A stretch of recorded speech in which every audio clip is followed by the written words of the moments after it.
Hola Tilio. A pesar de lo que dice el señor Trump, aparentemente hay un cambio climático. Y ese cambio climático lo estamos sintiendo en las costas de la quinta región, y al igual que todas las costas de Chile. Y los daños en la avenida Perú, en la caleta Portales, en el Membrillo, etcétera, son cuantiosos. Y cuando hay ese tipo de daños, todos empiezan a mirar al Estado. Señor Estado, tráiganos lucas porque tenemos que arreglar esto. Y empiezan, además, están todas las diferencias de los proyectos. Unos quieren poner una barrera, poco menos de rocas en la avenida Perú, otros quieren subir las calles, etcétera, etcétera. El alcalde de Concón, por otro lado, tiene un proyecto millonario, 35, 40 millones de dólares, para mejorar la carretera hacia Concón, el camino costero, que es muy atractivo. Es decir, está lleno de pedidas, Atilo. Y la gente que va a Santiago, lo vemos todos los días, cuando llega, vuelve de sus autos desde Santiago y se encuentra en la bajada de Las Palmas, ¿no es cierto? Y un taco gigantesco de 15, 20 minutos, porque el camino de dos pistas se encuentra con una sola, cuando bastaría 50 metros de pavimento para arreglar esa pista. Y vamos al Estado, ¿y qué pasa con el Estado, Tilio? Cuando uno va al Estado a pedir plata, se encuentra con la famosa frase de nuestro amigo Nelson Pizarro: señores, no hay un puto peso. ¿Se acuerda esta frase que la dijo Pizarro? No hay un puto peso. Dirigía a que los trabajadores de Codelco se dieran cuenta que la realidad de la empresa no era para seguir dando bonos millonarios. Dirigía también al gobierno para que se dieran cuenta que si querían que Codelco creciera, no la podían seguir explotando. No hay un puto peso. Esa es la realidad, Atilio, del Estado chileno hoy. Y todas estas peticiones se van a encontrar con esa frase, dicho de alguna forma más elegante por otras personas. Por ejemplo, el exministro del Banco Central, el expresidente del Banco Central y respetado economista, José Gregorio, ha dicho en una declaración de prensa que ha sido muy comentada: las arcas fiscales no están para populismo. Las arcas fiscales no están para populismos. ¿Qué significa eso? Bueno, en el fondo, no hay un puto peso para financiar aventuras populistas. No hay un puto peso para ser malgastado.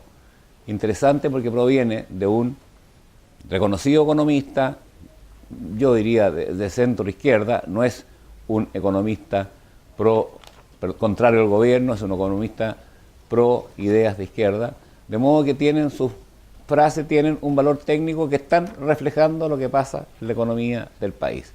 Y para no ser considerado, ser mal interpretado, quiero leer lo que dice el señor Di Gregorio. Creo que en este gobierno hubo desprecio por los temas de crecimiento, en las propuestas, en el discurso, en los énfasis, y pagamos un costo. Tampoco me gustó cómo terminó la reforma laboral, porque habría esperado que al darle más poder a los sindicatos, que es justo, se le hubiera dado también la flexibilización pactada entre trabajadores y empleadores. La reforma terminó con una visión paternalista del mundo del trabajo.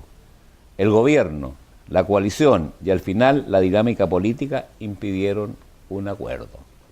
La falta de prioridad en el crecimiento a que se refiere este destacado economista es lo que explica que el gobierno, que vive de los impuestos, el Estado, que se nutre de los impuestos, cuando hay poco crecimiento, recibe menos impuestos. Y como hay también desempleo provocado por la falta de crecimiento, el Estado tiene más gastos.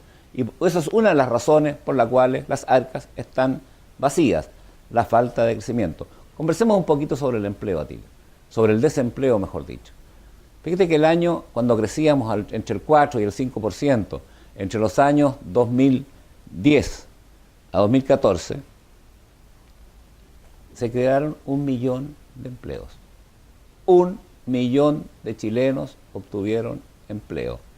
De esos, más o menos 600.000 encontraron empleo en las empresas privadas, 10% en el sector público y solo un 26% por cuenta propia.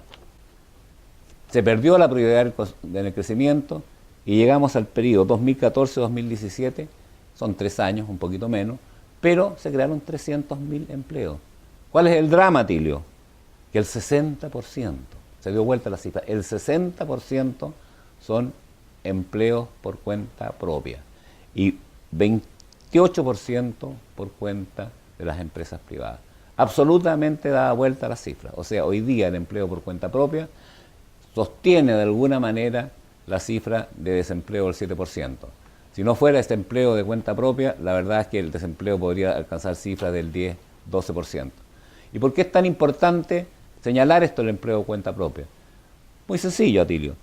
Un trabajador asalariado en las empresas, cuando se crecía al 5% y el 60% de los empleos eran creados por las empresas, el salario era más o menos de 600.000 pesos mensuales. Un trabajador por cuenta propia tiene un ingreso promedio de 280.000 pesos mensuales. Pero ese no es solo el problema. El problema es que el 85%, casi 90% de esos trabajadores no tiene previsión social. No tiene previsión social. Y eso significa, Tilio, que no va a tener ahorros para jubilar.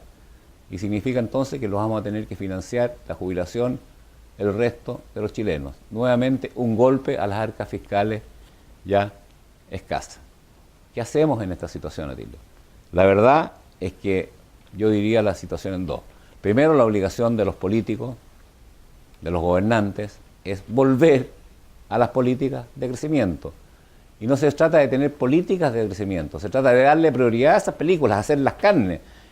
Es inculcar en todo el sector de gobierno, en todo el sector legisladores, en todo el sector en general, que hay que crecer. Sin crecimiento no hay plata y tampoco hay empleo. Eso es fundamental. Pero tampoco las empresas pueden quedarse en esperar que los políticos vengan a solucionar el tema, Tilio. Las empresas tienen que juntarse con sus trabajadores, explicarles esta situación, tener buenas relaciones laborales, los dirigentes sindicales tienen que tomar conciencia de este tema, hacer lo posible por tener buenas relaciones con la empresa y trabajar en conjunto. Trabajar en conjunto en retomar las confianzas, trabajar en conjunto por olvidarse un poco de esta guerra entre empresarios y trabajadores que pretenden, en mi opinión, hacer la reforma laboral, la nueva ley laboral. Ser consecuente que están en el mismo bote. Si no se dan cuenta de eso, que están en el mismo bote, probablemente esta cifra de desempleo, en este ambiente de poco crecimiento, de quitarle importancia al crecimiento, van a ser mucho más altos y los chilenos van a ser todos mucho más perjudicados.